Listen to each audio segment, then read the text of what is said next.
Welcome back to our channel. ಇವತ್ತು ನಾವು ಪಪ್ಪಾಯಕಾಯಿ ಕೋಸಂಬರಿ ಮಾಡ್ತಾ ಇದ್ದೀವಿ. ಅದಕ್ಕೆ ನಾವು ಪಪ್ಪಾಯನ ಹೆರೆದಿಟ್ಕೊಂಡಿದ್ದೀವಿ. ಇದು ಹಸಿಮೆಣಸಿನ್ಕಾಯಿ, ಈರುಳ್ಳಿ, ಕೊತ್ತಂಬರಿ, ಉಪ್ಪು, ಲಿಂಬೆಹಣ್ಣಿನ ರಸ, ಒಗ್ಗರಣೆ. ಇಲ್ಲಿ ಹೆಸರುಬೇಳೆ ನೆನೆಸಿಟ್ಟಿದ್ದೀವಿ. ಆಮೇಲೆ ಇದು ಹಸಿ ಕೊಬ್ಬರಿ. ಈಗ ಇದನ್ನೆಲ್ಲನೂ ನಾವು ಮಿಕ್ಸ್ ಮಾಡ್ಕೋಬೇಕು. ಈಗ ನಾವು ಮೆಣಸಿನ್ಕಾಯಿ ಹಾಕೊಳ್ತಿದ್ದೀವಿ, ಈರುಳ್ಳಿ, ಗ್ರೇಟ್ ಮಾಡಿರೋ ಪಪ್ಪಾಯಕಾಯಿ, ಆಮೇಲೆ ಕೊತ್ತಂಬರಿ. ಇದಕ್ಕೆ ತುರಿದಿರೋ ಹಸಿ ಕೊಬ್ಬರಿ ಹಾಕೊಳ್ತಿದ್ದೀವಿ. ರುಚಿಗೆ ತಕ್ಕಷ್ಟು ಉಪ್ಪು, ಸ್ವಲ್ಪ ಲಿಂಬೆ ರಸ ಸೇರಿಸ್ಕೊಳ್ತಾ ಇದ್ದೀವಿ. ಇದನ್ನು ನಾವು ಮಿಕ್ಸ್ ಮಾಡ್ಕೋಬೇಕು. ಇದನ್ನು ಒಗ್ಗರಣೆ ಮಾಡಿಟ್ಕೊಂಡಿದ್ದೀವಿ. ಜೀರಿಗೆ, ಸಾಸಿವೆ, ಒಣಮೆಣಸು, ಇಂಗು ಮತ್ತು ಕರಿಬೇವು ಹಾಕಿ ನಾವು ಒಗ್ಗರಣೆ ಮಾಡಿಟ್ಕೊಂಡಿದ್ವಿ. ಇದನ್ನು ನಾವು ಇದಕ್ಕೆ ಸೇರಿಸ್ಕೊಳ್ತಾ ಇದ್ದೀವಿ.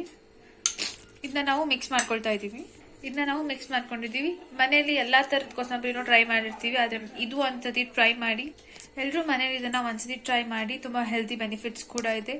ಮನೇಲಿ ಟ್ರೈ ಮಾಡಿ ಹೇಗಾಯ್ತು ಅಂತ ಕಮೆಂಟ್ ಮಾಡಿ. ಎಲ್ಲರೂ ನಮ್ಮ ಚಾನಲ್ಗೆ ಲೈಕ್ ಮಾಡಿ, ಶೇರ್ ಮಾಡಿ, ಕಮೆಂಟ್ ಮಾಡಿ ಹಾಗೂ ಸಬ್ಸ್ಕ್ರೈಬ್ ಮಾಡಿ. Thank you guys.